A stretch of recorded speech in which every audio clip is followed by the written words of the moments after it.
Hello there, it's Dr. Andrea here. Welcome to a special little interview and discussion around summer solstice. So what does summer solstice have to do with burning a witch? Well, stick around because you're going to find out. Most of us know that summer solstice is the longest day of the year. Based on the Earth's revolution around the sun, the Northern Hemisphere can have nearly 24 hours of daylight. So today is generally a time that's marked by a variety of festivals, such as the International Yoga Day. That was also recently celebrated by a dear friend of ours, Solveig, who hosted a group of yogis doing 108 sun salutations at the Solar Yoga Studio in Iceland. And of course, many people make their pilgrimage to Stonehenge in the United Kingdom to capture this beautiful sun. So what's interesting, though, is tomorrow in Denmark. There's a special event that has, less peace and more controversy tied to it. And that's because this solstice is tied to the feast of St. John the Baptist.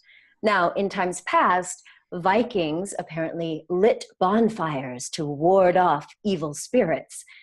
But in the 1920s, they started adding the burning of a witch, a straw witch, onto these bonfires. Now, it's apparently somehow tied to the 16th and 17th century, where in Denmark, nearly 1,000 women were burned at the stake because they knew too much or had healing powers or who knows what. So we Americans, we have Burning Man in the United States desert, which is really linked to spiritual awakening and transformation. But for some Danish people, this, Sankt Hans, this St. John's night, is really a ritual reminiscent of the suppression and the removal of powerful healing women. So let's just dive into this conversation, and who better to do that with than three beautiful Danish women who are in Denmark getting ready on the eve of the St. John's event. So we have Helene Philipsen, we have Gitte Winter, and Anja Steensig. Thank you, ladies, for being here. You're welcome. Yay! Yay! So Helene, tell us a little bit about you and why you felt the need to bring this story to my attention. Yes, well, obviously my name is Helene Philipsen, you just said that, and I work in life transformation. I usually call myself an emotional freedom pusher for short, and my specialty is freedom from emotional eating. The reason I brought this to your attention when we talked about it a while back is because it's actually come to the point where I almost find it offensive. The more I have grown and matured as a woman, I feel moved and concerned with what I would call loving feminism. I find that that is my path. It's really important for me, and it's aligned with my values. So the burning of a witch, and we're just not talking, it's not just the burning of a witch, Andrea, which Anja and Gitte knows. A lot of these witches will have fireworks put inside them so that when they're lit, it goes, wee, wee. It just doesn't work for me. It really doesn't work for me. I don't like what it represents. And I thought, okay, this is a really interesting topic for us to discuss because it is a nationwide tradition. If you go on a boat tomorrow night on the shores of Denmark, you will see bonfires along the entire coastline, which is long. We're Kingdom of Islands everywhere. And not all of them have a witch, but a lot of them do. So I think, I can't wait to hear what Anja and Gitte has on this, because for me, it's become quite an important topic. Why are we doing this celebration sort of mindlessly without understanding everything it symbolizes? Very interesting. So Gitte, I'm interested. You have daughters, and do they know what this little ritual is all about? What's your take on it? Yeah, I'm Gitte Winter, and I'm a writer and a life coach. And part of me, being a writer and also write fiction, loves the whole fantasy universe. I love the Harry Potter universe, and I also love that there are witches and wizards and trolls and all these different fictional characters. As a writer, I love those sorts of things. As a healer and a mentor and a light worker, I don't like anything about that we burned women like me back in the days. So to me, it's a little split. Well, I'm a little torn on this tradition, because I completely follow you, Helene. Thinking the way you think about it is awful and should end now. Nobody should go with those lines of thoughts. For me, growing up as a child, and what I have also taught my children when we went to these bonfires, because what you need to know is that it's like a public holiday tonight, tomorrow night. It's like there are people and parties and barbecues and picnics and parties at the beach. When we were young, it was a party night, and when I was a child, I was excited to go see the fire, and there was a witch on top.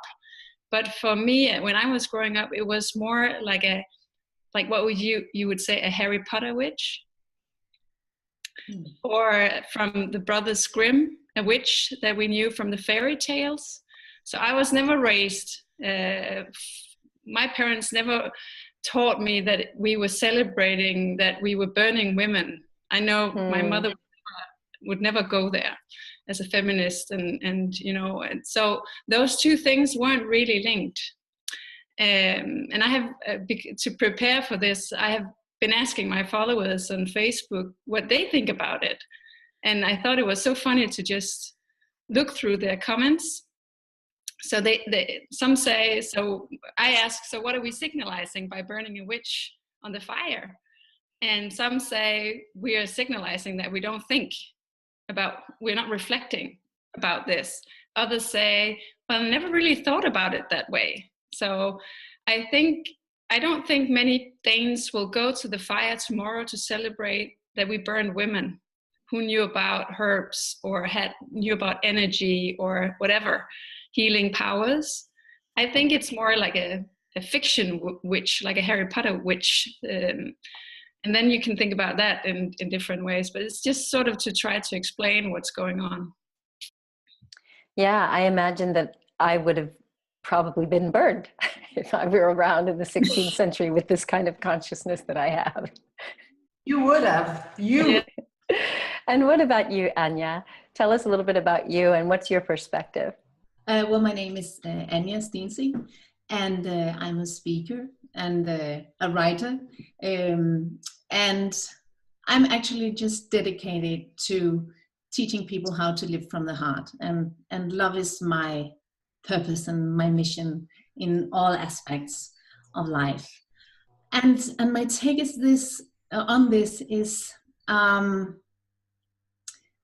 I don't think that anyone in Denmark, and I don't know if it was ever like that, but in my lifetime, I don't think there's anyone in Denmark who is celebrating the burning of witches. That's not what it's about. It is about, making room for the light by taking away the darkness, and that is what it symbolizes. What I do agree on is that it's really an inappropriate way of doing it because of the history and because there were so many women burned. Just as it would be extremely inappropriate to do something with a Jew being gassed, even though it wasn't to celebrate that in any way.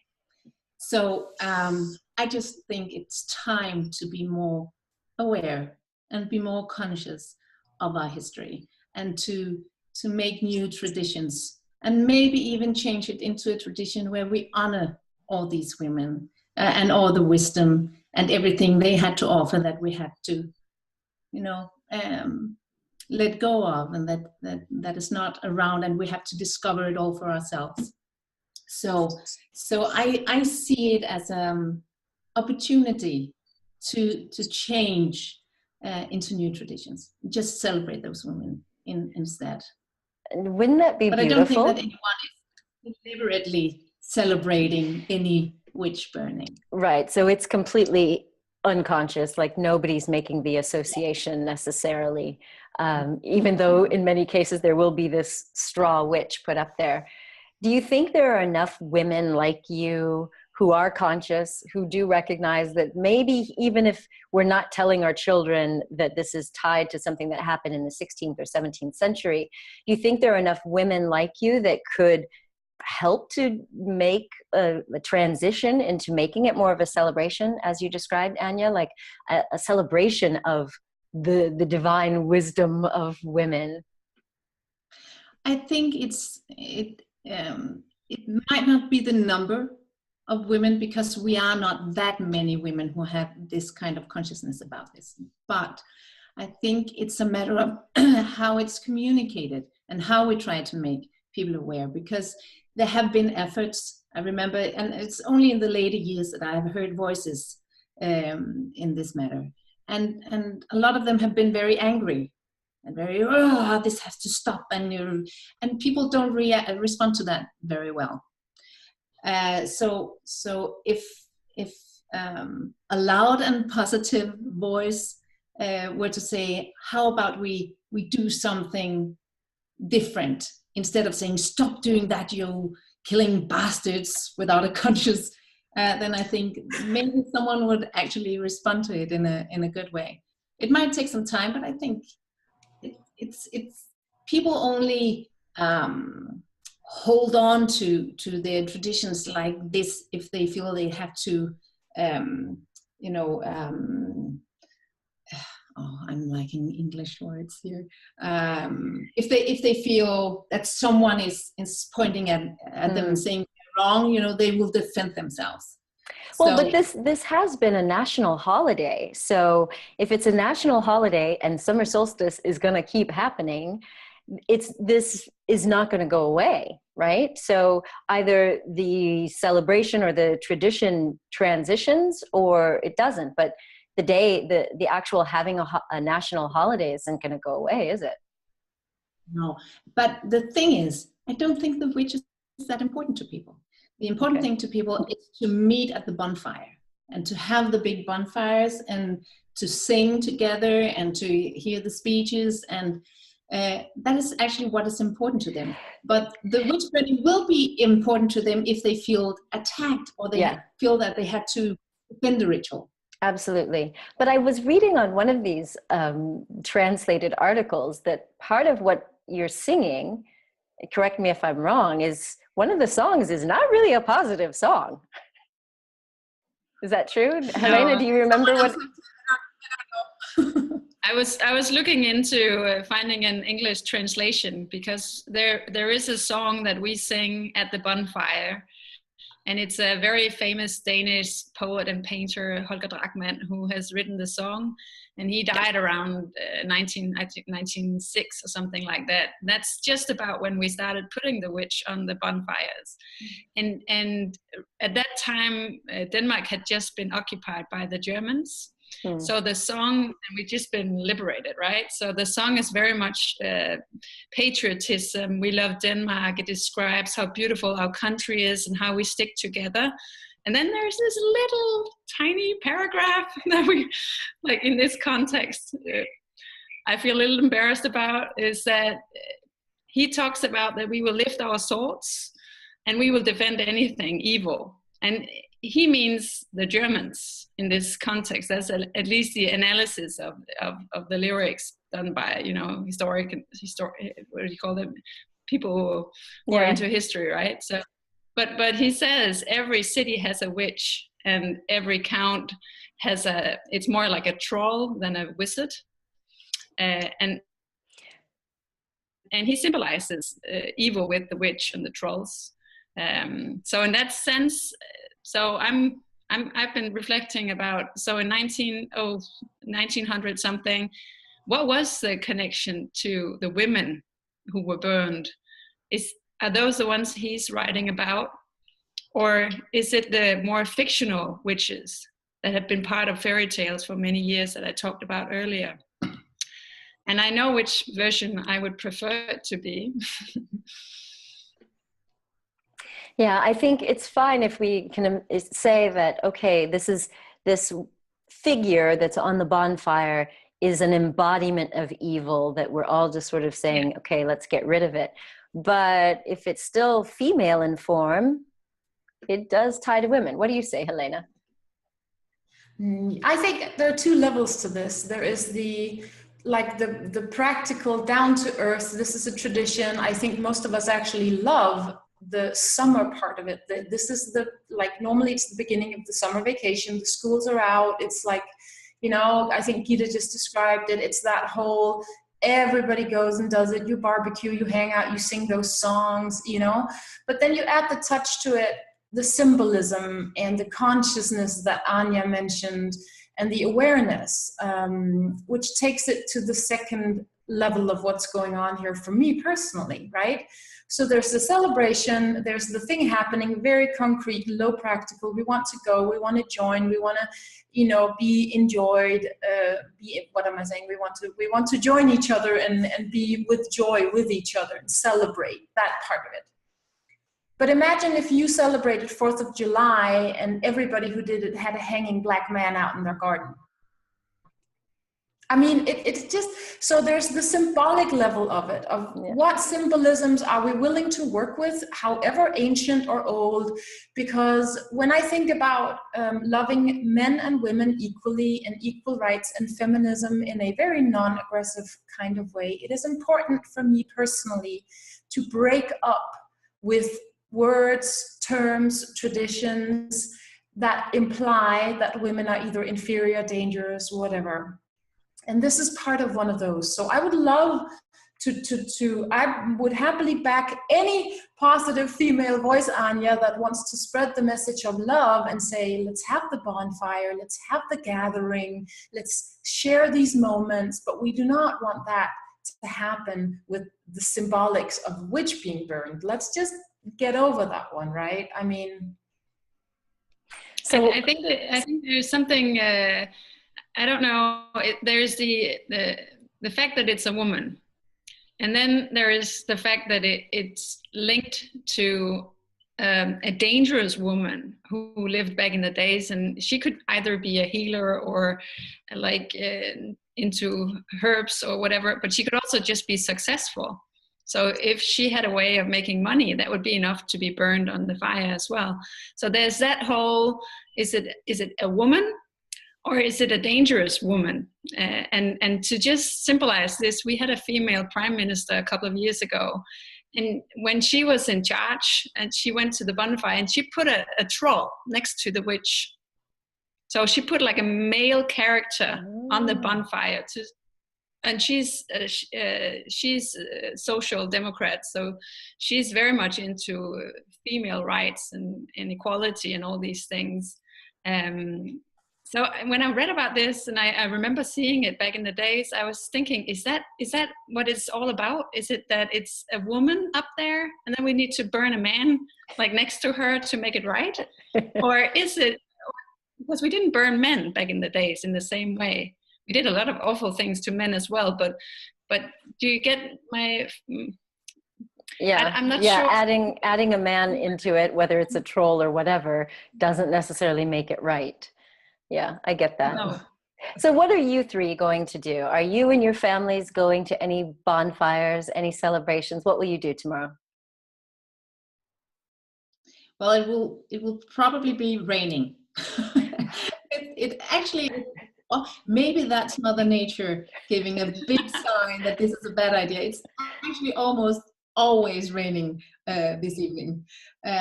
So I think actually this year we're going to not keep it small, but be together with friends and just have a very small bonfire in the garden.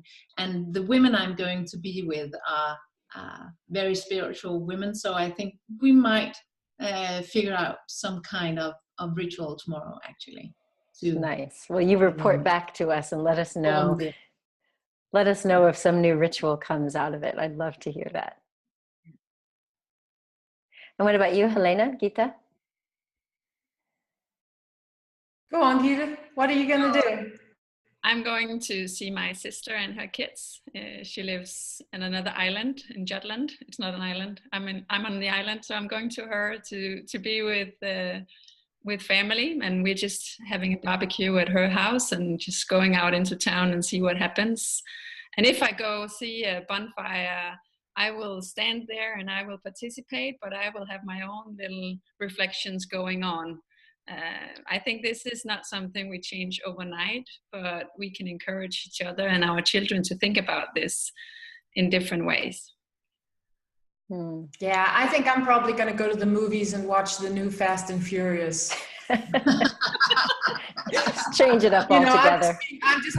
I'm just being straight up with you. I have a bit of a tight relationship with most of these, like New Year's Eve for me. I feel like most of these events are often like, okay, let's all go. We do the same thing every year, and we're going to have so much fun. I mean, the good sort of party for me always ends up being the spontaneous one. The one that just happens, that wasn't planned, and standing next to a bunch of people that I don't really know and looking at a big bonfire, and then afterwards everything smells and you always get like the little sparks from in your hair and in your, I don't know. I mean, I see the beauty of it and the fun of it, but I guess it just isn't really my thing. I mean, it's okay. The kids have their last day of school tomorrow, so they're off doing, I have 3 teens, they're off doing their own thing, you know? And so, I mean, you know, this could be date night. I mean, everybody go to St. Hans. We're going to do some date nighting back here. Yeah, I think it's, but you know what I think is really interesting, taken from what Anja was saying and what Gitte was saying, is I think that I see a tendency of people being really tired with that whole like, do we have to think about what that means now again? Can't we just, why does it have to be so deep? Why does it have to symbolize something? Why do we have to pick all of our traditions apart? Why can't we call that candy the racial slurry names that we used to call it when we were kids? I mean, no, Andrea, you would be literally jumping out of your seat if you knew the names of some of our candy stuff here in this country. I mean, it's really terrible. But I think people are just like, you know, if you don't have the personal resources to be okay with looking into that, you're like, stop that political correctness, you know, stop that whole wanting anything and everything to have to mean something more and be about awareness. And yeah, I guess sometimes that saddens me a little bit, but then I try to go with Anja's flow, you know, I try to go with the love angle and be like, hey, at least I can say it's really important to me that what I do with, I know where I have my heart in it, it's aligned, you know, I bring my soul to the table and feel good about that. Wow, enough said then. Well, you guys report back to me, let me know, or maybe post some photos if you happen to be out and about and there's something bright and shiny and interesting, and we'll share it with the community. Thank you, Andrea. Have a wonderful weekend all. See you.